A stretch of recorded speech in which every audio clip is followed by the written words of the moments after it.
15. Capítulo. Recapitulación y conclusión. Como este libro entero es una larga argumentación, puede ser conveniente al lector tener brevemente compendiados los hechos y deducciones principales. No niego que pueden hacerse muchas y graves objeciones a la teoría de la descendencia con modificación, mediante variación y selección natural. Me he esforzado en dar a estas objeciones toda su fuerza. Nada puede parecer al pronto más difícil de creer que el que los órganos e instintos más complejos se han formado, no por medios superiores, aunque análogos, a la razón humana, sino por la acumulación de pequeñas variaciones innumerables, cada una de ellas buena para el individuo que la poseía. Sin embargo, esta dificultad, aunque aparezca a nuestra imaginación como insuperablemente grande, no puede ser considerada como real si admitirnos las proposiciones siguientes, que todas las partes del organismo y todos los instintos ofrecen diferencias, por lo menos, individuales, que hay una lucha por la existencia, que lleva a la conservación de las modificaciones provechosas de estructura o instinto, y, finalmente, que pueden haber existido gradaciones en el estado de perfección de todo órgano, buena cada una dentro de su clase. La verdad de estas proposiciones no puede, creo yo, ser discutida.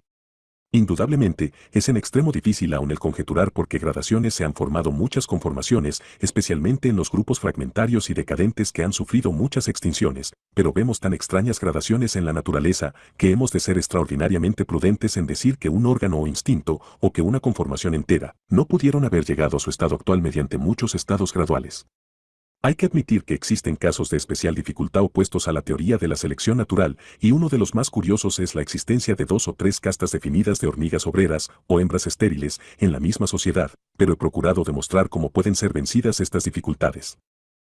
Por lo que se refiere a la esterilidad casi general de las especies cuando se cruzan por vez primera y que forma tan notable contraste con la fecundidad casi general de las variedades cuando se cruzan, debo remitir al lector a la recapitulación de los hechos dada al final del capítulo 9, que me parece que demuestra concluyentemente que esta esterilidad no es un don más especial que la imposibilidad de ser injertadas una en otra 2 especies distintas de árboles, y que depende de diferencias limitadas a los sistemas reproductores de las especies cruzadas. Vemos la exactitud de esta conclusión en la gran diferencia que existe en los resultados de cruzar recíprocamente 2 especies, esto es, cuando una especie es primero utilizada como padre y luego como madre. El resultado análogo de la consideración de las plantas dimorfas y trimorfas nos lleva claramente a la misma conclusión, pues cuando las formas se unen ilegítimamente, producen pocas semillas o ninguna, y sus descendientes son más o menos estériles, y estas formas pertenecen indubitablemente a la misma especie y difieren entre sí nada más que en sus funciones y órganos reproductores.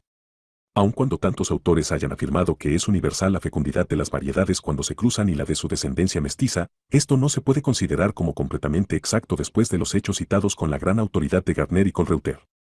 La mayor parte de las variedades que se han sometido a experimento no han sido producidas en estado doméstico, y como la domesticación, no me refiero al simple confinamiento, tiende casi con seguridad a eliminar aquella esterilidad que, juzgando por analogía, habría afectado a las especies progenitoras si se hubiesen cruzado. No debemos esperar que la domesticación tenga que producir la esterilidad en sus descendientes modificados cuando se cruzan. Esta eliminación de la esterilidad resulta, al parecer, de la misma causa que permite a los animales domésticos criar ilimitadamente en condiciones variadas, y resulta también, al parecer, de que se han acostumbrado gradualmente a cambios frecuentes en sus condiciones de existencia. 2 series paralelas de hechos parecen arrojar mucha luz sobre la esterilidad de las especies cuando se cruzan por vez primera y la de su descendencia híbrida. Por una parte, hay fundamento para creer que los cambios pequeños en las condiciones de existencia dan vigor y fecundidad a todos los seres orgánicos. Sabemos también que el cruzamiento entre individuos distintos de la misma variedad y entre variedades distintas aumenta el número de sus descendientes y les da ciertamente mayor tamaño y vigor. Esto se debe sobre todo a que las formas que se cruzan han estado sometidas a condiciones de existencia algo diferentes, pues he comprobado, mediante una laboriosa serie de experimentos, que, si todos los individuos de la misma variedad son sometidos durante varias generaciones a las mismas condiciones, la ventaja resultante del cruzamiento con frecuencia disminuye mucho o desaparece del todo. Este es uno de los aspectos del caso. Por otra parte, sabemos que las especies que han estado sometidas mucho tiempo a condiciones casi uniformes, cuando son sometidas en cautividad a condiciones nuevas y muy diferentes, o perecen o, si sobreviven, se vuelven estériles aunque conserven perfecta salud. Esto no ocurre, u ocurre solo en grado pequeñísimo, con las producciones domésticas que han estado sometidas mucho tiempo a condiciones variables. Por consiguiente, cuando vemos que los híbridos producidos por un cruzamiento entre dos especies distintas son en corto número, debido a que perecen inmediatamente después de la concepción o a una edad muy temprana, o que, si sobreviven, se han vuelto más o menos estériles, parece sumamente probable que este resultado sea debido a que han sido de hecho sometidos a un gran cambio en sus condiciones de existencia por estar compuestos de dos organizaciones distintas. Quien explique de un modo preciso por qué, por ejemplo, un elefante o un zorro no crían cautivos en su país natal, mientras que el perro o el cerdo doméstico crían sin limitación en condiciones las más diversas, podrá dar al mismo tiempo una respuesta precisa a la pregunta de por qué dos especies distintas, cuando se cruzan, lo mismo que su descendencia híbrida, resultan generalmente más o menos estériles, mientras que dos variedades domésticas, al cruzarse, y sus descendientes mestizos, son perfectamente fecundos. Volviendo a la distribución geográfica, las dificultades con que tropieza la teoría de la descendencia con modificación son bastante graves. Todos los individuos de una misma especie y todas las especies del mismo género, y aún grupos superiores, han descendido de antepasados comunes, y por esto, por muy distantes y aisladas que estén las partes del mundo en que actualmente se las encuentra, estas especies, en el transcurso de las generaciones sucesivas, han tenido que trasladarse desde un punto a todos los otros. Muchas veces nos es totalmente imposible ni conjeturar siquiera cómo pudo haberse efectuado esto. Sin embargo, como tenemos fundamento para creer que algunas especies han conservado la misma forma específica durante larguísimos periodos de tiempo, inmensamente largos si se miden por años, no debe darse demasiada importancia a la gran difusión ocasional de una misma especie, pues durante periodos larguísimos siempre habrá habido alguna buena proporción para una gran emigración por muchos medios. Una distribución geográfica fragmentaria o interrumpida puede explicarse muchas veces por la extinción de especies en las regiones intermedias. Es innegable que hasta el presente sabemos muy poco acerca de la extensión total de los diferentes cambios geográficos y de clima que ha experimentado la Tierra durante los periodos recientes, y estos cambios habrán facilitado muchas veces las emigraciones. Como ejemplo he procurado demostrar lo poderosa que ha sido la influencia del periodo glaciar en la distribución de una misma especie o de especies afines por toda la Tierra. Hasta el presente es muy grande nuestra ignorancia sobre los muchos medios ocasionales de transporte. Por lo que se refiere a especies distintas del mismo género que viven en regiones distantes y aisladas, como el proceso de modificación necesariamente ha sido lento, habrán sido posibles todos los medios de emigración durante un periodo larguísimo y, por consiguiente, la dificultad de la gran difusión de las especies del mismo género queda en cierto modo atenuada. Como, según la teoría de la selección natural, tiene que haber existido un sinfín de formas intermedias que enlazan todas las formas de cada grupo mediante gradaciones tan delicadas como lo son las variedades vivientes, puede preguntarse por qué no vemos a nuestro alrededor estas formas de enlace, por qué no están todos los seres vivientes confundidos entre sí en un caos inextricable.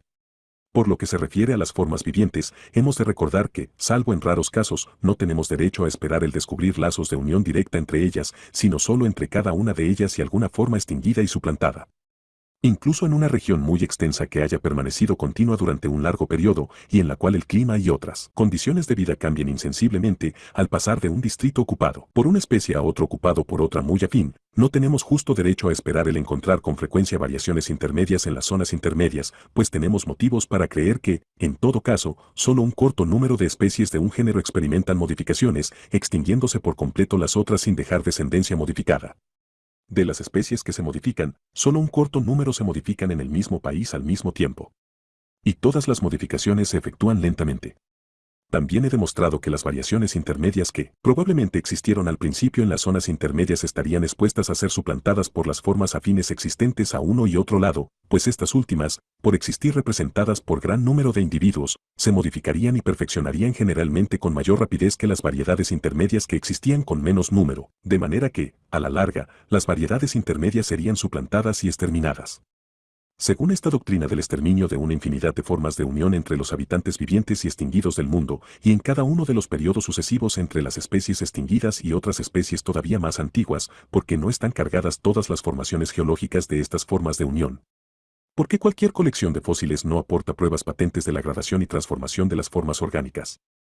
Aun cuando las investigaciones geológicas han revelado indubitablemente la pasada existencia de muchas formas de unión que aproximan numerosas formas orgánicas, no dan las infinitas delicadas gradaciones entre las especies pasadas y presentes requeridas por nuestra teoría, y esta es la más clara de las numerosas objeciones que contra ella se han presentado.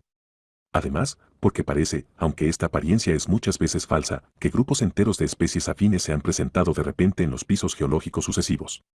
Aun cuando actualmente sabemos que los seres orgánicos aparecieron en nuestro globo en un periodo incalculablemente remoto, mucho antes de que se depositasen las capas inferiores del sistema cámbrico, porque no encontramos acumuladas debajo de este sistema grandes masas de estratos con los restos de los antepasados de los fósiles cámbricos. Pues, dentro de nuestra teoría, estos estratos tuvieron que haberse depositado en alguna parte, en aquellas antiguas épocas completamente desconocidas de la historia de la Tierra. Solo puedo contestar a estas preguntas y objeciones en el supuesto de que los registros geológicos son mucho más imperfectos de lo que cree la mayor parte de los geólogos. El conjunto de ejemplares de todos los museos es absolutamente nada, comparado con las innumerables generaciones de innumerables especies que es seguro que han existido. La forma madre de dos o más especies cualesquiera no sería por todos sus caracteres más directamente intermedia entre su modificada descendencia que lo es la paloma silvestre por su buche y cola entre sus descendientes la buchona y la colipavo. No seríamos capaces de reconocer una especie como madre de otra especie modificada, por muy cuidadosamente que pudiéramos examinar ambas, a menos que poseyésemos la mayor parte de los eslabones intermedios, y, debido a la imperfección de los registros geológicos, no tenemos justo motivo para esperar encontrar tantos eslabones. Si se descubriesen dos o tres o aún más formas de unión, por muy pequeñas que fuesen sus diferencias, la mayor parte de los naturalistas las clasificarían simplemente como otras tantas especies nuevas, sobre todo si se habían encontrado en diferentes subpisos geológicos. Podrían citarse numerosas formas vivientes dudosas, que son, probablemente, variedades, pero ¿quién pretenderá que en los tiempos futuros se descubrirán tantas formas intermedias fósiles que los naturalistas podrán decidir si estas formas dudosas deben o no llamarse variedades? Tan solo una pequeña parte del mundo ha sido explorada geológicamente. Solo los seres orgánicos de ciertas clases pueden conservarse en estado fósil, por lo menos en número considerable. Muchas especies, una vez formadas, no experimentan nunca ningún cambio ulterior, sino que se extinguen sin dejar descendientes modificados, y los periodos durante los cuales las especies han experimentado modificación, aunque largos si se miden por años, probablemente han sido cortos en comparación con los periodos durante los cuales conservaron la misma forma. Las especies dominantes y de extensa distribución son las que varían más y con mayor frecuencia, y las variedades son muchas veces locales al principio, causas ambas que hacen poco probable el descubrimiento de eslabones intermedios en una formación determinada. Las variedades locales no se extenderán a otras regiones distantes hasta que estén considerablemente modificadas y mejoradas, y cuando se han extendido y son descubiertas en una formación geológica, aparecen como creadas allí de repente y serán clasificadas simplemente como nuevas especies. La mayor parte de las formaciones se han acumulado con intermitencia y su duración ha sido probablemente menor que la duración media de las formas específicas. Las formaciones sucesivas están separadas entre sí, en la mayor parte de los casos, por intervalos de gran duración, pues formaciones fosilíferas de potencia bastante para resistir la futura erosión solo pueden acumularse, por regla general, donde se deposita mucho sedimento en el fondo de un mar que tenga movimiento de descenso. Durante los periodos alternantes de elevación y de nivel estacionario, los registros geológicos estarán generalmente en blanco. Durante estos últimos periodos habrá probablemente más variabilidad en las formas orgánicas, durante los periodos de descenso, mayor extinción. Por lo que se refiere a la ausencia de estratos ricos en fósiles debajo de la formación cámbrica, puedo solo recurrir a la hipótesis dada en el capítulo 10, o sea que, aun cuando nuestros continentes y océanos han subsistido casi en las posiciones relativas actuales durante un periodo enorme, no tenemos motivo alguno para admitir que esto haya sido siempre así, y, por consiguiente, pueden permanecer sepultadas bajo los grandes océanos formaciones mucho más antiguas que todas las conocidas actualmente. Por lo que se refiere a que el tiempo transcurrido desde que nuestro planeta se consolidó no ha sido suficiente para la magnitud del cambio orgánico supuesto, y esta objeción, como propuesta por Sir William Thomson, es probablemente una de las más graves que nunca se hayan presentado. Solo puedo decir, en primer lugar, que no sabemos con qué velocidad, medida por años, cambian las especies, y, en segundo lugar, que muchos hombres de ciencia no están todavía dispuestos a admitir que conozcamos bastante la constitución del universo y del interior de nuestro globo para razonar con seguridad sobre su duración pasada. Todo el mundo admitirá que los registros geológicos son imperfectos, muy pocos se inclinarán a admitir que lo son en el grado requerido por nuestra teoría. Si consideramos espacios de tiempo lo bastante largos, la geología manifiesta claramente que todas las especies han cambiado y que han cambiado del modo exigido por la teoría, pues han cambiado lentamente y de un modo gradual. Vemos esto claramente en que los restos fósiles de formaciones consecutivas están invariablemente mucho más relacionadas entre sí que los de formaciones muy separadas. Tal es el resumen de las diferentes objeciones y dificultades principales que pueden con justicia ser presentadas contra nuestra teoría, y he recapitulado ahora brevemente las respuestas y explicaciones que, hasta donde a mí se me alcanza, pueden darse. He encontrado, durante muchos años, estas dificultades, demasiado abrumadoras para dudar de su peso, pero merece señalarse especialmente que las objeciones más importantes se refieren a cuestiones sobre las cuales reconocemos nuestra ignorancia, sin saber hasta dónde llega esta. No conocemos todos los grados posibles de transición entre los órganos más sencillos y los más perfectos. No puede pretenderse que conozcamos todos los diversos medios de distribución que han existido durante el largo tiempo pasado, ni que conozcamos toda la imperfección de los registros geológicos. Con ser graves, como lo son, estas diferentes objeciones, no son, a mi juicio, en modo alguno, suficientes para echar abajo la teoría de la descendencia seguida de modificación. Volvamos al otro aspecto de la cuestión. En estado doméstico vemos mucha variabilidad producida, o por lo menos estimulada, por el cambio de condiciones de vida, pero con frecuencia de un modo tan oscuro, que nos vemos tentados a considerar estas variaciones corno-espontáneas. La variabilidad está regida por muchas leyes complejas, por correlación de crecimiento, compensación, aumento del uso y desuso de los órganos, y acción definida de las condiciones ambientes. Es muy difícil averiguar en qué medida se han modificado las producciones domésticas, pero podemos admitir con seguridad que las modificaciones han sido grandes y que pueden heredarse durante largos periodos mientras las condiciones de vida permanecen iguales. Tenemos fundamento para creer que una modificación que ha sido ya heredada por muchas generaciones puede continuar siéndolo por un número casi ilimitado de estas. Por el contrario, tenemos pruebas de que la variabilidad, una vez que ha entrado en juego, no cesa en estado doméstico durante un periodo larguísimo, y no sabemos si llega a cesar nunca, pues accidentalmente se producen todavía variedades nuevas en nuestras producciones domésticas más antiguas. La variabilidad no es realmente producida por el hombre expone tan solo, sin intención, los seres orgánicos a nuevas condiciones de vida, y entonces la naturaleza obra sobre los organismos y los hace variar. Pero el hombre puede seleccionar. Y selecciona las variaciones que le presenta la naturaleza y las acumula así del modo deseado. Así adapta el hombre los animales y plantas a su propio beneficio o gusto. Puede hacer esto metódicamente o puede hacerlo inconscientemente, conservando los individuos que le son más útiles o agradables, sin intención de modificar las castas. Es seguro que puede influir mucho en los caracteres de una casta seleccionando en cada una de las generaciones sucesivas diferencias individuales tan pequeñas que sean inapreciables, excepto para una vista educada. Este proceso inconsciente de selección ha sido el agente principal en la formación de las razas domésticas más distintas y útiles. Las complicadas dudas sobre si muchas razas producidas por el hombre son variedades y especies primitivamente distintas demuestran que muchas razas tienen en gran medida los caracteres de especies naturales. No hay motivo para que las leyes que han obrado eficazmente en estado doméstico no lo hayan hecho en estado natural. En la supervivencia de los individuos y razas favorecidas durante la incesante lucha por la existencia vemos una forma poderosa y constante de selección. La lucha por la existencia resulta inevitablemente de la elevada razón geométrica de propagación, que es común a todos los seres orgánicos. La gran rapidez de propagación se prueba por el cálculo, por la rápida propagación de muchos animales y plantas durante una serie de temporadas especialmente favorables y cuando se los naturaliza en nuevos países. Nacen más individuos de los que pueden sobrevivir. Un grano en la balanza puede determinar qué individuos hayan de vivir y cuáles hayan de morir, qué variedad o especie haya de aumentar en número de individuos y cuál haya de disminuir o acabar por extinguirse. Como los individuos de una misma especie entran por todos conceptos en competencia la más rigurosa, la lucha será generalmente más severa entre las variedades de una misma especie y seguirá en severidad entre las especies de un mismo género. Por otra parte, muchas veces será severa la lucha entre seres alejados en la escala de la naturaleza.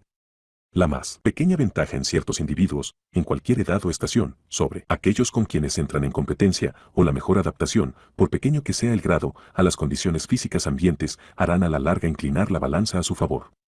En los animales que tienen los sexos separados habrá en la mayor parte de los casos lucha entre los machos por la posesión de las hembras. Los machos más vigorosos, o los que han luchado con mejor éxito con sus condiciones de vida, dejarán generalmente más descendencia. Pero el éxito dependerá muchas veces de que los machos tengan armas, medios de defensa o encantos especiales, y una pequeña ventaja llevará a la victoria. Como la geología claramente proclama que todos los países han sufrido grandes cambios físicos, podíamos haber esperado encontrar que los seres orgánicos han variado en estado natural del mismo modo que han variado en estado doméstico, y si ha habido alguna variabilidad en la naturaleza, sería un hecho inexplicable que la selección natural no hubiese entrado en juego. Con frecuencia se ha afirmado esto, pero la afirmación no es susceptible de demostración, pues la intensidad de la variación en estado natural es sumamente limitada. El hombre, aunque obrando solo sobre los caracteres externos y muchas veces caprichosamente, puede producir dentro de un corto periodo un gran resultado sumando en sus producciones domésticas simples diferencias individuales. Pero, aparte de estas diferencias, todos los naturalistas admiten la existencia de variedades naturales que se consideran lo suficientemente distintas para que merezcan ser registradas en las obras sistemáticas. Nadie ha trazado una distinción clara entre las diferencias individuales y las variedades pequeñas, ni entre las variedades claramente señaladas y las subespecies y especies. En continentes separados, o en partes diferentes del mismo continente cuando están separadas por obstáculos de cualquier clase, o en islas adyacentes, ¿qué multitud de formas existe que los naturalistas experimentados clasifican, unos como variedades, otros como razas geográficas o subespecies, y otros como especies distintas, aunque muy próximas? Pues si los animales y plantas varían, por poco y lentamente que sea, porque no tendrán que conservarse y acumularse por selección natural o supervivencia de los más adecuados las variaciones o diferencias individuales que sean en algún modo provechosas. Si el hombre puede con paciencia seleccionar variaciones útiles para él, ¿por qué, en condiciones de vida variables y complicadas, no habrán de surgir con frecuencia y ser conservadas o seleccionadas variaciones útiles a las producciones vivientes de la naturaleza? ¿Qué límite puede fijarse a esta fuerza actuando durante tiempos larguísimos y escudriñando rigurosamente toda la constitución, conformación y costumbres de cada ser, favoreciendo lo bueno y rechazando lo malo? No se ve límite alguno para esta fuerza al adaptar lenta y admirablemente cada forma a las más complejas relaciones de vida.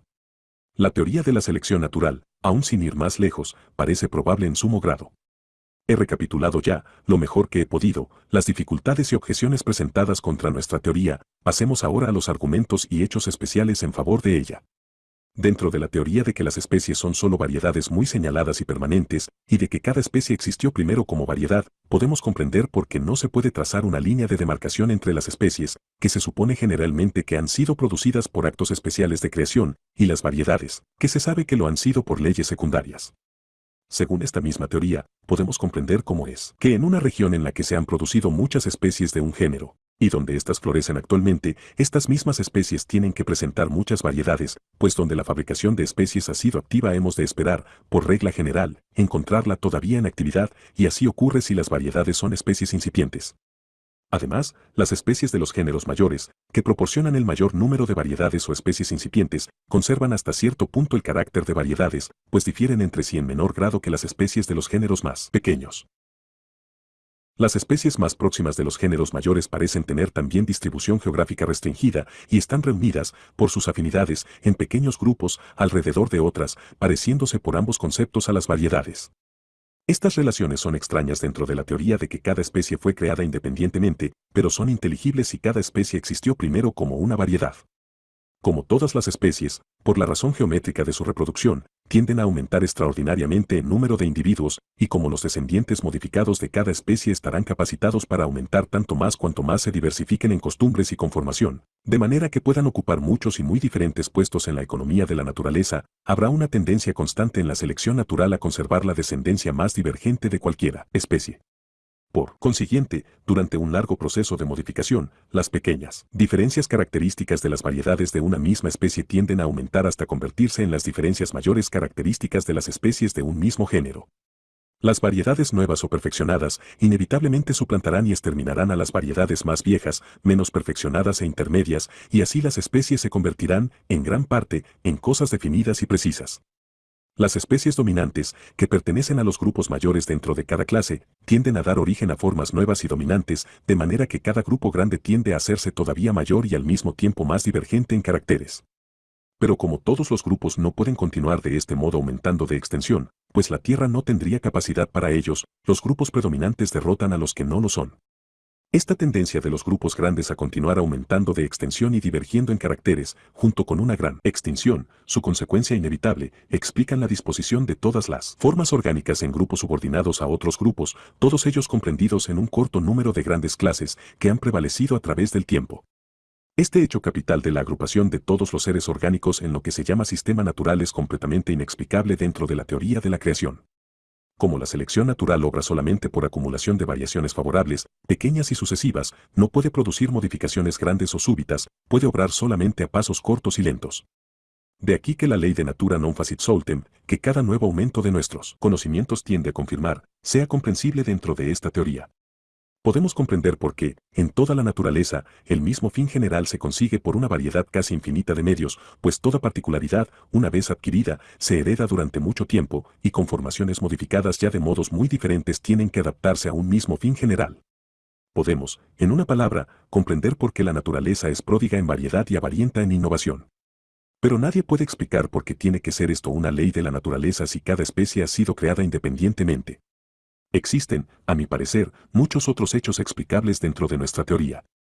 Qué extraño es que un ave, con forma de pájaro carpintero, se alimente de insectos en el suelo, que los gansos de tierra, que rara vez o nunca nadan, tengan los pies palmeados, que un ave parecida al tordo se zambulla y alimente de insectos que viven debajo del agua, que el petrel tenga costumbres y conformación que lo hacen adecuado para el género de vida de un pingüino, y así en un sinfín de casos. Pero estos hechos cesan de ser extraños y hasta pudieran haber sido previstos dentro de la teoría de que cada especie se esfuerza constantemente por aumentar en número y que la selección natural está siempre pronta a adaptar los descendientes de cada especie que varíen un poco a algún puesto desocupado o mal ocupado en la naturaleza. Podemos comprender, hasta cierto punto, por qué hay tanta belleza por toda la naturaleza, pues esto puede atribuirse, en gran parte, a la acción de la selección.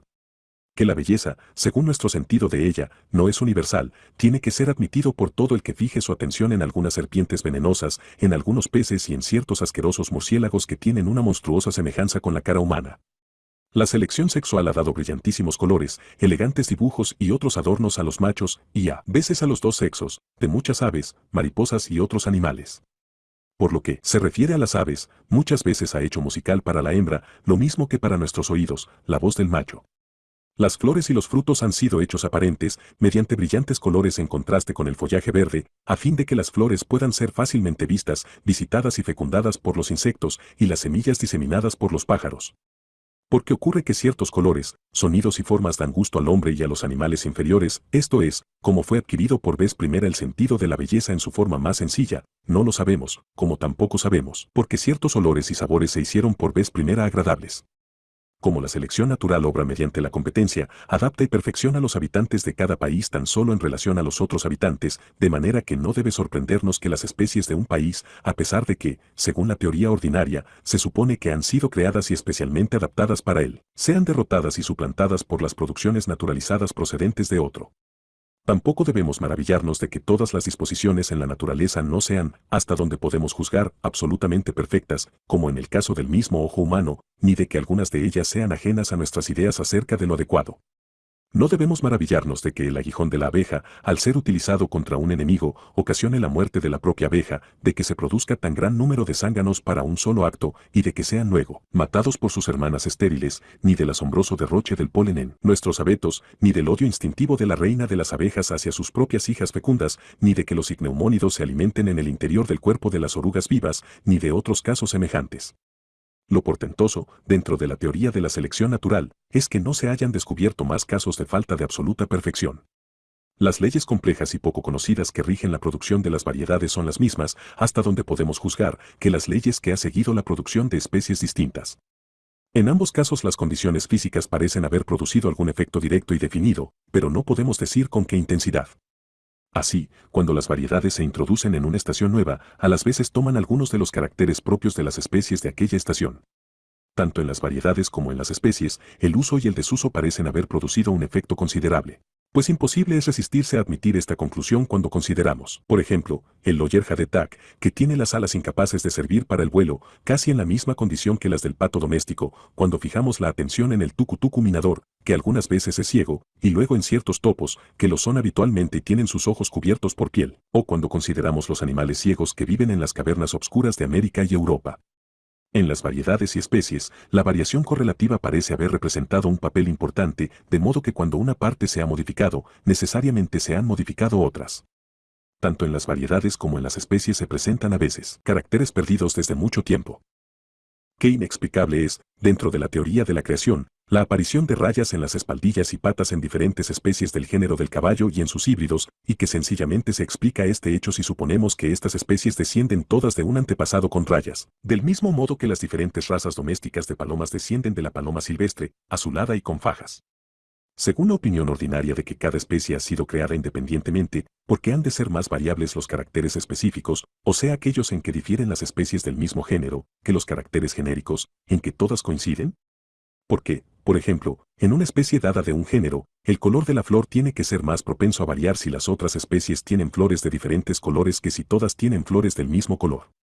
Si las especies son tan solo variedades bien señaladas, cuyos caracteres se han vuelto muy permanentes, podemos comprender este hecho, pues desde que se separaron del antepasado común han variado ya en ciertos caracteres, por lo que han llegado a ser específicamente distintas unas de otras, por lo cual estos mismos caracteres tienen que ser todavía mucho más propensos a variar que los caracteres genéricos que han sido heredados sin modificación durante un periodo inmenso. Es inexplicable, dentro de la teoría de una creación, porque un órgano desarrollado de un modo extraordinario en una sola especie de un género, y por ello, según naturalmente podemos suponer, de gran importancia para esta especie, haya de estar sumamente sujeto a variación, pero, según nuestra teoría, este órgano ha experimentado, desde que las diferentes especies se separaron del antepasado común, una extraordinaria variabilidad y modificación, y por ello podíamos esperar que, generalmente sea todavía variable. Pero un órgano puede desarrollarse del modo más extraordinario, como el ala de un murciélago, y sin embargo no ser más variable que otra conformación cualquiera, si es común a muchas formas subordinadas, esto es, si ha sido heredado durante un periodo muy largo, pues en este caso se ha vuelto constante por selección natural muy prolongada. Echando una mirada a los instintos, con ser algunos maravillosos, no ofrecen mayores dificultades que las conformaciones corpóreas, dentro de la teoría de la selección natural, de sucesivas modificaciones pequeñas, pero provechosas. De este modo podemos comprender por qué la naturaleza va por pasos graduales al dotar a los diferentes animales de una misma clase de sus diversos instintos. He procurado mostrar cuánta luz proyecta el principio de la gradación sobre las admirables facultades arquitectónicas de la abeja común. Indudablemente, la costumbre entra muchas veces en juego en la modificación de los instintos, pero ciertamente no es indispensable, según vemos en el caso de los insectos neutros, que no dejan descendencia alguna que herede los efectos de la costumbre prolongada. Dentro de la teoría de que todas las especies de un mismo género han descendido de un antepasado común y han heredado mucho en común, podemos comprender cómo es que especies próximas, situadas en condiciones de vida muy diferentes, tengan, sin embargo, los mismos instintos, porque los tordos de las regiones tropicales y templadas de América del Sur, por ejemplo, revisten sus nidos de barro como nuestras especies inglesas. Según la teoría de que los instintos han sido adquiridos lentamente por selección natural, no hemos de maravillarnos de que algunos instintos no sean perfectos y estén expuestos a error y de que algunos instintos sean causa de sufrimiento para otros animales. Si las especies son solo variedades bien señaladas y permanentes, podemos inmediatamente comprender por qué sus descendientes híbridos han de seguir las mismas leyes que siguen los descendientes que resultan del cruzamiento de variedades reconocidas en los grados y clases de semejanzas con sus progenitores, en ser absorbidas mutuamente mediante cruzamientos sucesivos, y en otros puntos análogos. Esta semejanza sería un hecho extraño si las especies hubiesen sido creadas independientemente y las variedades hubiesen sido producidas por leyes secundarias. Si admitimos que los registros geológicos son imperfectos en grado extremo, entonces los hechos que positivamente proporcionan los registros apoyan vigorosamente la teoría de la descendencia con modificación. Las nuevas especies han entrado en escena lentamente y con intervalos, y la intensidad del cambio, después de espacios iguales de tiempo, es muy distinta en diferentes grupos. La extinción de especies y de grupos enteros de especies que han representado papel tan importante en la historia del mundo orgánico es consecuencia casi inevitable del principio de la selección natural, pues formas viejas son suplantadas por otras nuevas y mejoradas. Ni las especies aisladas ni los grupos de especies reaparecen una vez que se ha roto la cadena de la generación ordinaria. La difusión gradual de formas dominantes, unida a la lenta modificación de sus descendientes, hace que las formas orgánicas aparezcan después de largos intervalos de tiempo, como si hubiesen cambiado simultáneamente en todo el mundo.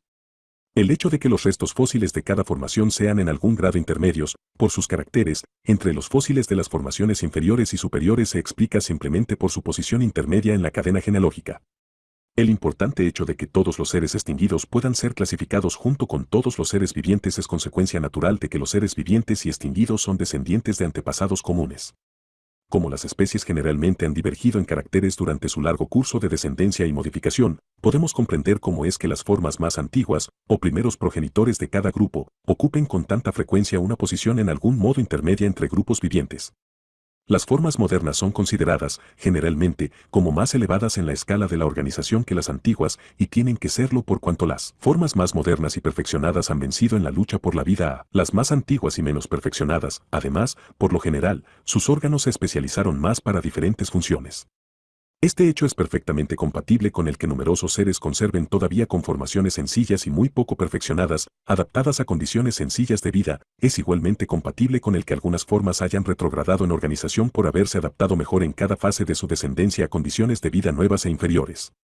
Finalmente, la asombrosa ley de la larga persistencia de formas afines en el mismo continente, de marsupiales en Australia, de desdentados en América y otros casos análogos, es comprensible, pues, dentro del mismo país, los seres vivientes y los extinguidos han de estar muy unidos genealógicamente.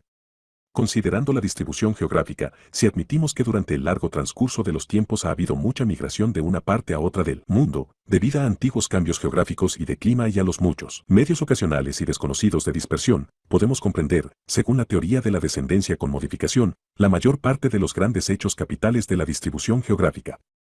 Podemos comprender por qué ha de haber un paralelismo tan notable en la distribución de los seres orgánicos en el espacio y en su sucesión geológica en el tiempo, pues en ambos casos los seres han estado unidos por el lazo de la generación ordinaria y los medios de modificación han sido los mismos.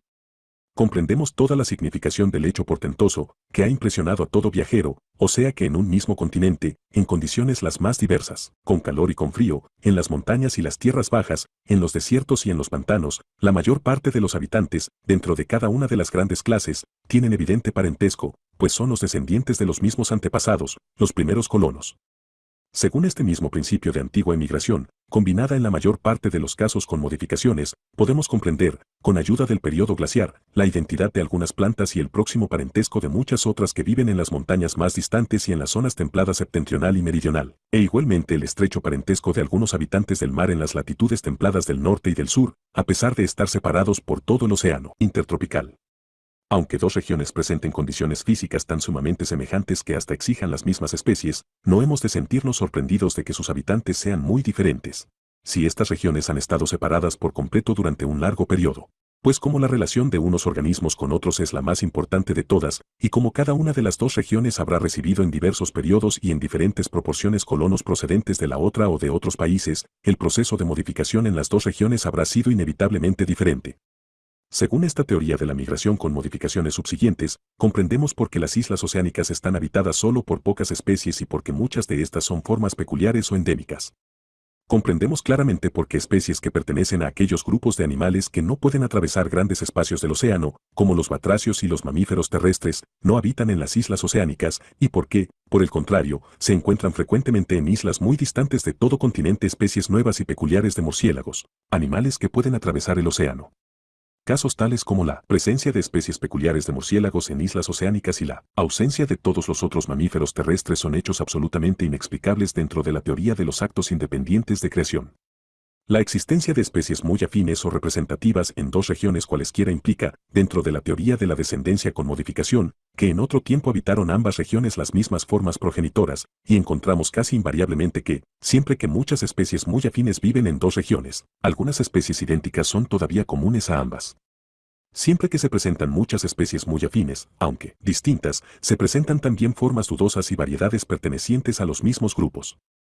Es una regla sumamente general que los habitantes de cada región están relacionados con los habitantes de la fuente más próxima de que pueden haber provenido inmigrantes. Vemos esto en la notable relación de casi todas las plantas y animales del archipiélago de los Galápagos, de la isla de Juan Fernández y de otras islas americanas con las plantas y animales del vecino continente americano, y de los del archipiélago de Cabo Verde y de otras islas africanas con los del continente africano. Hay que admitir que estos hechos no reciben explicación alguna dentro de la teoría de la creación. El hecho, como hemos visto, de que todos los seres orgánicos, pasados y presentes, puedan ser ordenados dentro de un corto número de grandes clases en grupos subordinados a otros grupos, quedando con frecuencia los grupos extinguidos entre los grupos actuales, es comprensible dentro de la teoría de la selección natural, con sus consecuencias de extinción y divergencia de caracteres. Según estos mismos principios, comprendemos por qué son tan complicadas y tortuosas las afinidades mutuas de las formas dentro de cada clase. Vemos por qué ciertos caracteres son mucho más útiles que otros para la clasificación, porque caracteres adaptativos, aunque de suma importancia para los seres, no tienen casi importancia alguna en la clasificación, porque caracteres derivados de órganos rudimentarios, aunque de ninguna utilidad para los seres, son muchas veces de gran valor taxonómico, y porque los caracteres embriológicos son con frecuencia los más valiosos de todos. Las afinidades reales de todos los seres orgánicos, en contraposición con sus semejanzas de adaptación, son debidas a herencia o comunidad de origen. El sistema natural es un ordenamiento genealógico, en el que se expresan los grados de diferencia adquiridos, por los términos variedades, especies, géneros, familias, etc., y tenemos que descubrir las líneas genealógicas por los caracteres más permanentes, cualesquiera que sean y por pequeña que sea su importancia para la vida. Un armazón semejante de huesos en la mano del hombre, el ala del murciélago, la aleta de la marsopa y la pata del caballo, el mismo número de vértebras en el cuello de la jirafa y en el elefante, y otros innumerables hechos semejantes se explican inmediatamente según la teoría de la descendencia con lentas y pequeñas modificaciones sucesivas. La semejanza de tipo entre el ala y la pata de un murciélago, aunque usados para objetos tan diferentes, entre las piezas bucales y las patas de un cangrejo, entre los pétalos, estambres y pistilos de una flor, es también muy comprensible dentro de la teoría de la modificación gradual de las partes u órganos que fueron primitivamente iguales en un antepasado remoto en cada una de estas clases. Según el principio de que las sucesivas variaciones no siempre sobrevienen en una edad temprana y son heredadas en un periodo correspondiente no temprano de la vida, comprendemos claramente por qué sean tan semejantes los embriones de los mamíferos, aves, reptiles y peces, y tan diferentes las formas adultas. Podemos no asombrarnos ya más de que el embrión de un mamífero o ave que respiran en el aire tengan hendeduras branquiales y arterias formando asas, como las de un pez que tiene que respirar el aire disuelto en el agua con el auxilio de branquias bien desarrolladas. El desuso, ayudado a veces por la selección natural, habrá con frecuencia reducido órganos que se han vuelto inútiles con el cambio de costumbres o condiciones de vida, y, según esta teoría, podemos comprender la significación de los órganos rudimentarios. Pero el desuso y la selección generalmente obrarán sobre cada ser cuando éste haya llegado a la edad adulta y tenga que representar todo su papel en la lucha por la existencia, y así tendrán poca fuerza sobre los órganos durante la primera edad, por lo cual los órganos no estarán reducidos o rudimentarios en esta primera edad. El ternero, por ejemplo, ha heredado de un remoto antepasado, que tenía dientes bien desarrollados, dientes que nunca rompen la encía de la mandíbula superior, y podemos creer que los dientes se redujeron en otro tiempo por desuso en el animal adulto, debido a que la lengua y el paladar o los labios se adaptaron admirablemente a rozar sin el auxilio de aquellos, mientras que, en el ternero, los dientes quedaron sin variación y, según el principio de la herencia a las edades correspondientes, han sido heredados desde un tiempo remoto hasta la actualidad. Dentro de la teoría de que cada organismo, con todas sus diversas partes, ha sido creado especialmente, cuán completamente inexplicable es que se presenten con tanta frecuencia órganos que llevan el evidente sello de la inutilidad, como los dientes del feto de la vaca, o las alas plegadas bajo los élitros soldados de muchos coleópteros. Puede decirse que la naturaleza se ha tomado el trabajo de revelar su sistema de modificación por medio de los órganos rudimentarios y de las conformaciones homólogas y embrionarias, pero nosotros somos demasiado ciegos para comprender su intención. He recapitulado ahora los hechos y consideraciones que me han convencido por completo de que las especies se han modificado durante una larga serie de generaciones.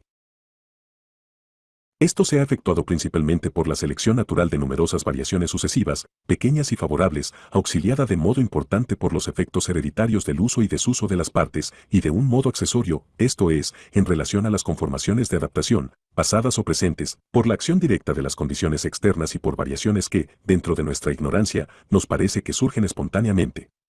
Parece que anteriormente rebajé el valor y la frecuencia de estas últimas formas de variación, en cuanto que llevan a modificaciones permanentes de conformación, con independencia de la selección natural. Y como mis conclusiones han sido recientemente muy tergiversadas y se ha afirmado que atribuyo la modificación de las especies exclusivamente a la selección natural, se me permitirá hacer observar que en la primera edición de esta obra y en la siguiente he puesto en lugar bien visible, o sea al final de la introducción, las siguientes palabras: estoy convencido de que la selección natural ha sido el modo principal, pero no el único, de modificación.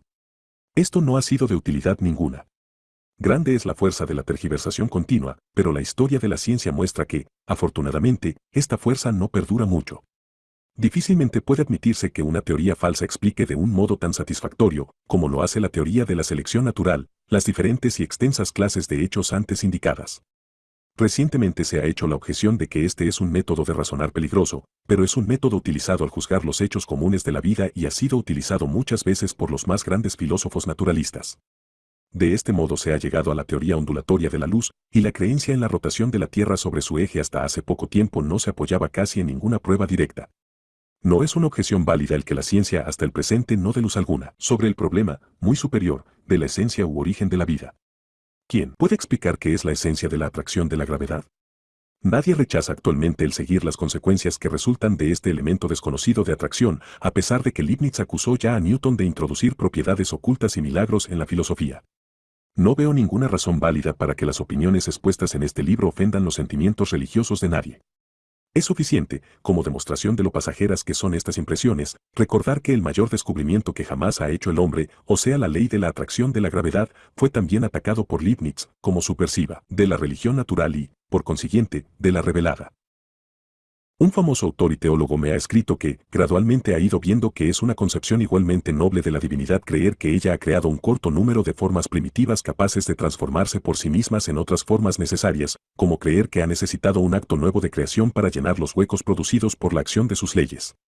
Puede preguntarse por qué, Hasta hace poco tiempo, los naturalistas y geólogos contemporáneos más eminentes no creyeron en la mutabilidad de las especies. No puede afirmarse que los seres orgánicos en estado natural no estén sometidos a alguna variación. No puede probarse que la intensidad de la variación en el transcurso de largos periodos sea una cantidad limitada. Ninguna distinción clara se ha señalado. Si puede señalarse, entre las especies y las variedades bien marcadas, no puede sostenerse que las especies, cuando se cruzan, sean siempre estériles y las variedades siempre fecundas, o que la esterilidad es un don y señal especial de creación. La creencia de que las especies eran producciones inmutables fue casi inevitable mientras se creyó que la historia de la Tierra fue de corta duración. Y ahora que hemos adquirido alguna idea del tiempo transcurrido, propendemos demasiado a admitir sin pruebas que los registros geológicos son tan perfectos que nos tendrían que haber proporcionado pruebas evidentes de la transformación de las especies, si éstas hubiesen experimentado transformación.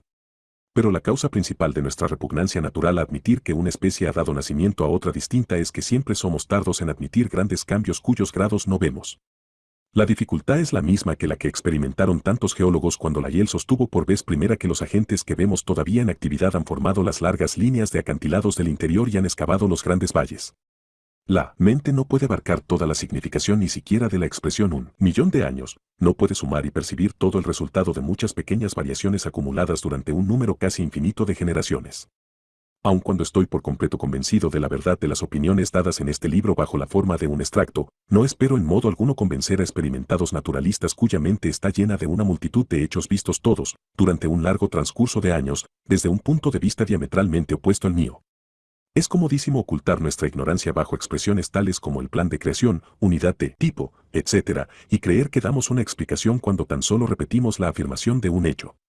Aquellos cuya disposición natural les lleve a dar más importancia a dificultades inexplicadas que a la explicación de un cierto número de hechos, rechazarán seguramente la teoría. Algunos naturalistas dotados de mucha flexibilidad mental y que han empezado ya a dudar de la inmutabilidad de las especies pueden ser influidos por este libro, pero miro con confianza hacia el porvenir, hacia los naturalistas jóvenes, que serán capaces de ver los dos lados del problema con imparcialidad. Quien quiera que sea llevado a creer que las especies son mudables, prestará un buen servicio expresando honradamente su convicción, pues sólo así puede quitarse la carga de prejuicios que pesan sobre esta cuestión. Varios naturalistas eminentes han manifestado recientemente su opinión de que una multitud de supuestas especies dentro de cada género no son especies reales, pero que otras especies son reales, esto es, que han sido creadas independientemente. Esto me parece que es llegar a una extraña conclusión. Admiten que una multitud de formas, que hasta hace poco creían ellos mismos que eran creaciones especiales, y que son consideradas todavía así por la mayor parte de los naturalistas, y que, por consiguiente, tienen todos los rasgos característicos extremos de verdaderas especies, admiten, sí, que éstas han sido producidas por variación, pero se niegan a hacer extensiva la misma opinión a otras formas poco diferentes. Sin embargo, no pretenden poder definir, y ni siquiera conjeturar, cuáles son las formas orgánicas creadas y cuáles las producidas por leyes secundarias. Admiten la variación como una vera causa en un caso, arbitrariamente la rechazan en otro, sin señalar ninguna distinción entre ambos. Vendrá el día en que esto se citará como un ejemplo de la ceguera de la opinión preconcebida. Estos autores parecen no asombrarse más de un acto milagroso o de creación que de un nacimiento ordinario. Pero, ¿creen realmente que en innumerables periodos de la historia de la Tierra ciertos átomos elementales han recibido la orden de formar de repente tejidos vivientes? ¿Creen que en cada supuesto acto de creación se produjeron muchos o un individuos? Las infinitas clases de animales y plantas fueron creadas todas como huevos o semillas, o por completo desarrolladas. Y, en el caso de los mamíferos, ¿fueron estos creados llevando la falsa señal de la nutrición por el útero de la madre? Indudablemente, algunas de estas mismas preguntas no pueden ser contestadas por los que creen en la aparición o creación de solo un corto número de formas orgánicas o de alguna forma solamente. Diversos autores han sostenido que es tan fácil creer en la creación de 1.000.000 de seres como en la de uno, pero el axioma filosófico de Maupertuis, de la menor acción nos lleva con más gusto a admitir el menor número, y ciertamente no necesitamos creer que han sido creados innumerables seres dentro de cada una de las grandes clases con señales patentes, pero engañosas, de ser descendientes de un solo antepasado. Como recuerdo de un estado anterior de cosas, he conservado en los párrafos precedentes y en otras partes varias frases que implican que los naturalistas creen en la creación separada de cada especie, y se me ha censurado mucho por haberme expresado así, pero indudablemente era esta la creencia general cuando apareció la primera edición de la presente obra. En otro tiempo hablé a muchos naturalistas sobre el problema de la evolución, y nunca encontré una acogida simpática. Es probable que algunos creyesen entonces en la evolución, pero guardaban silencio o se expresaban tan ambiguamente que no era fácil comprender su pensamiento. Actualmente, las cosas han cambiado por completo y casi todos los naturalistas admiten el gran principio de la evolución. Hay, no obstante, algunos que creen todavía que las especies han producido de repente, por medios completamente inexplicables, formas nuevas totalmente diferentes, pero, como he intentado demostrar, pueden oponerse pruebas importantes a la admisión de modificaciones grandes y bruscas. Desde un punto de vista científico, y en cuanto a llevar a ulteriores investigaciones, con creer que de formas antiguas y muy diferentes se desarrollan de repente, de un modo inexplicable, formas nuevas, se consigue poquísima ventaja sobre la antigua creencia en la creación de las especies del polvo de la Tierra. Puede preguntarse hasta dónde hago extensiva la doctrina de la modificación de las especies. Esta cuestión es difícil de contestar, pues cuanto más diferentes son las formas que consideremos, tanto menor es el número y fuerza de las razones en favor de la comunidad de origen, pero algunas razones del mayor peso llegan hasta muy lejos. Todos los miembros de clases enteras están reunidos por una cadena de afinidades y pueden todos clasificarse, según el mismo principio, en grupos subordinados. Los fósiles tienden a veces a llenar intervalos grandísimos entre órdenes vivientes. Los órganos en estado rudimentario muestran claramente que un remoto antepasado tuvo el órgano en estado de completo desarrollo, y esto, en algunos casos, supone una modificación enorme en los descendientes. En clases enteras, diversas estructuras están conformadas según los mismos tipos, y en una edad muy temprana los embriones se parecen mucho. Por esto no puedo dudar de que la teoría de la descendencia con modificación comprende todos los miembros de una misma clase o de un mismo reino. Creo yo que los animales descienden, a lo sumo, de solo 4 o 5 progenitores, y las plantas, de un número igual o menor. La analogía me llevaría a dar un paso más, o sea a creer que todos los animales y plantas descienden de un solo prototipo, pero la analogía puede ser un guía engañoso. Sin embargo, todos los seres vivientes tienen mucho de común en su composición química, su estructura celular, sus leyes de crecimiento y en ser susceptibles a las influencias nocivas. Vemos esto en un hecho tan insignificante como el de que el mismo veneno muchas veces obra de un modo semejante en animales y plantas, o que el veneno segregado por sinípidos produce crecimiento monstruoso en el rosal silvestre y en el roble. En todos los seres orgánicos, excepto, quizá, algunos de los muy inferiores, la reproducción sexual parece ser esencialmente semejante. En todos, hasta donde actualmente se sabe, la vesícula germinal es igual, de manera que todos los organismos parten de un origen común. Si consideramos incluso las dos divisiones principales, o sea los reinos animal y vegetal, ciertas formas inferiores son de carácter tan intermedio, que los naturalistas han discutido en qué reino se deben incluir. Como el profesor Azagraya ha hecho observar, las esporas y otros cuerpos reproductores de muchas de las algas inferiores pueden alegar que tienen primero una existencia animal característica y después una existencia vegetal inequívoca. Por esto, según el principio de la selección natural con divergencia de caracteres, no parece increíble que, tanto los animales como las plantas, se puedan haber desarrollado a partir de alguna de tales formas interiores e intermedias, y si admitimos esto, tenemos también que admitir que todos los seres orgánicos que en todo tiempo han vivido sobre la Tierra pueden haber descendido de alguna forma primordial. Pero esta deducción está basada principalmente en la analogía, y es indiferente que sea admitida o no. Indudablemente, es posible, como ha propuesto Mr. G. H. Lewis, que en el primer comienzo de la vida se produjeron formas muy diferentes, pero, si es así, podemos llegar a la conclusión de que solo poquísimas han dejado descendientes modificados, pues, como he hecho observar hace poco, por lo que se refiere a los miembros de cada uno de los grandes reinos, tales como los vertebrados, articulados, etc., tenemos en sus conformaciones embriológicas, homólogas y rudimentarias, pruebas claras de que, dentro de cada reino, todos los animales descienden de un solo progenitor. Cuando las opiniones propuestas por mí en este libro y por Mr. Wallace, o cuando opiniones análogas sobre el origen de las especies estén generalmente admitidas, podremos prever vagamente que habrá una considerable revolución en la historia natural. Los sistemáticos podrán proseguir sus trabajos como hasta el presente, pero no estarán obsesionados incesantemente por la obscura duda de si esta o aquella forma son verdaderas especies, lo cual, estoy seguro, y hablo por experiencia, será no pequeño alivio. Cesarán las interminables discusiones de si unas 50 especies de zarzas británicas son o no buenas especies. Los sistemáticos tendrán solo que decidir, lo que no será fácil, si una forma es suficientemente constante y diferente de las otras para ser susceptible de definición, y, caso de serlo, si las diferencias son lo bastante importantes para que merezca un nombre específico. Este último punto pasará a ser una consideración mucho más esencial de lo que es actualmente, pues las diferencias, por pequeñas que sean, entre dos formas cualesquiera, si no están unidas por gradaciones intermedias, son consideradas por la mayor parte de los naturalistas como suficientes para elevar ambas formas a la categoría de especies. En lo futuro nos veremos obligados a reconocer que la sola distinción entre especies y variedades bien marcadas es que de estas últimas se sabe, o se cree, que están unidas actualmente por gradaciones intermedias, mientras que las especies lo estuvieron en otro tiempo. Por consiguiente, sin excluir la consideración de la existencia actual de gradaciones intermedias entre dos formas, nos veremos llevados a medir más cuidadosamente la intensidad real de la diferencia entre ellas y a concederle mayor valor.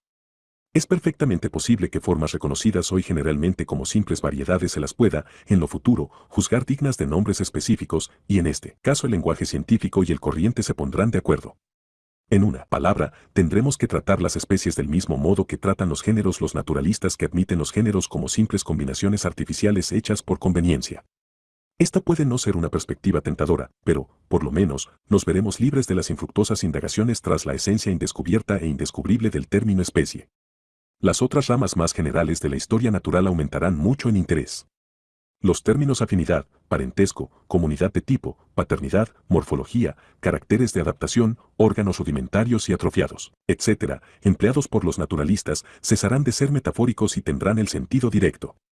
Cuando no contemplemos ya un ser orgánico como un salvaje contempla a un barco, como algo completamente fuera de su comprensión, cuando miremos todas las producciones de la naturaleza como seres que han tenido una larga historia, cuando contemplemos todas las complicadas conformaciones e instintos como el resumen de muchas disposiciones útiles todas a su posesor, del mismo modo que una gran invención mecánica es el resumen del trabajo, la experiencia, la razón y hasta de los errores de numerosos obreros, cuando contemplemos así cada ser orgánico, cuanto más interesante, hablo por experiencia, se hará el estudio de la historia natural.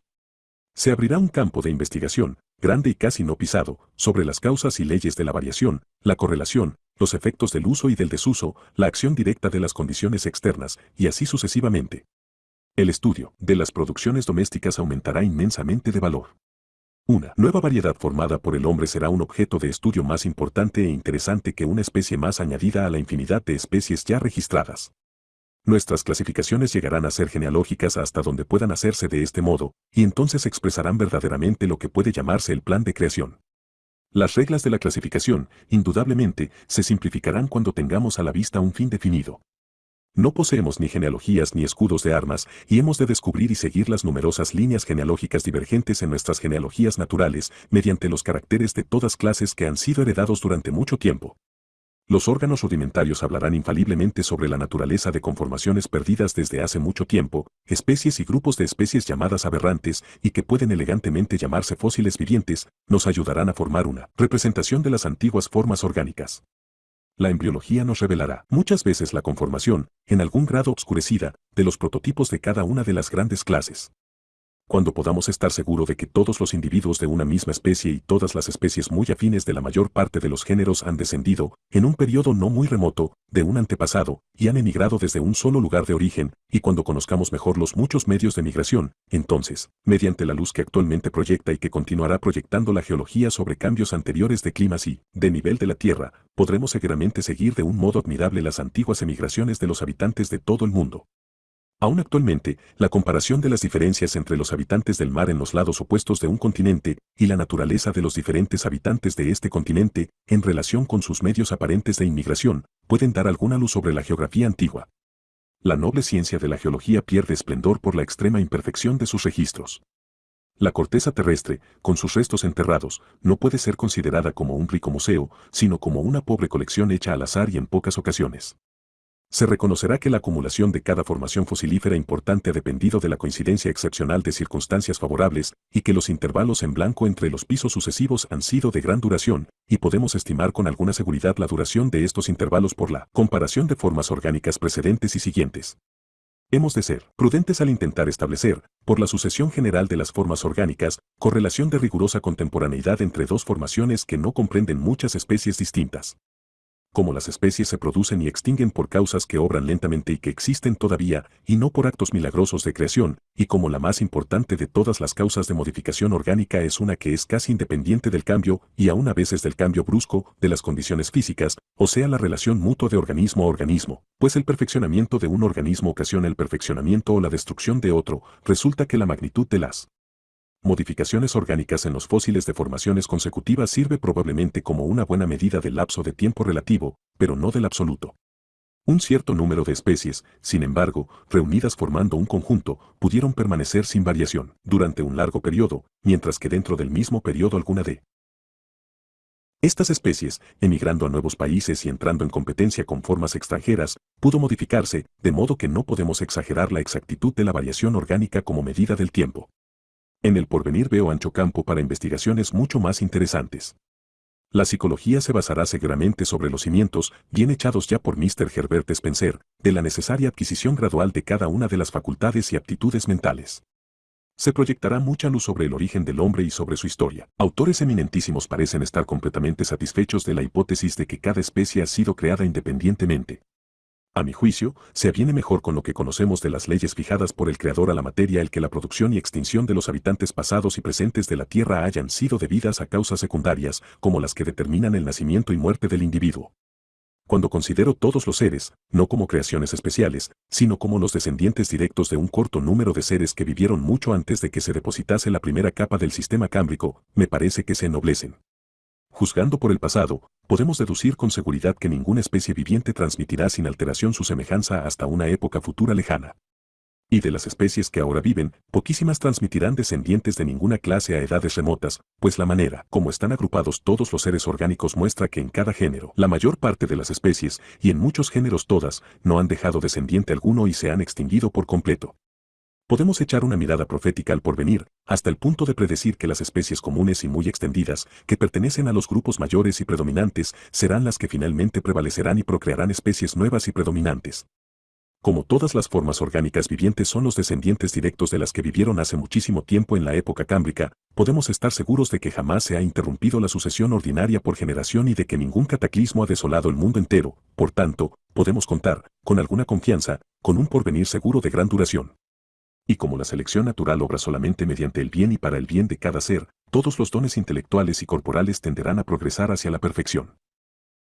Es interesante contemplar un enmarañado ribazo cubierto por muchas plantas de varias clases, con aves que cantan en los matorrales, con diferentes insectos que revolotean y con gusanos que se arrastran entre la tierra húmeda, y reflexionar que estas formas, primorosamente construidas, tan diferentes entre sí, y que dependen mutuamente de modos tan complejos, han sido producidas por leyes que obran a nuestro alrededor. Estas leyes, tomadas en un sentido más amplio, son la de crecimiento con reproducción, la de herencia, que casi está comprendida en la de reproducción, la de variación por la acción directa e indirecta de las condiciones de vida y por el uso y desuso, una razón del aumento, tan elevada, tan grande, que conduce a una lucha por la vida, y como consecuencia a la selección natural, que determina la divergencia de caracteres y la extinción de las formas menos perfeccionadas. Así, la cosa más elevada que somos capaces de concebir, o sea la producción de los animales superiores, resulta directamente de la guerra de la naturaleza, del hambre y de la muerte. Hay grandeza en esta concepción de que la vida, con sus diferentes fuerzas, ha sido alentada por el Creador en un corto número de formas o en una sola, y que, mientras este planeta ha ido girando según la constante ley de la gravitación, se han desarrollado y se están desarrollando, a partir de un principio tan sencillo, infinidad de formas las más bellas y portentosas.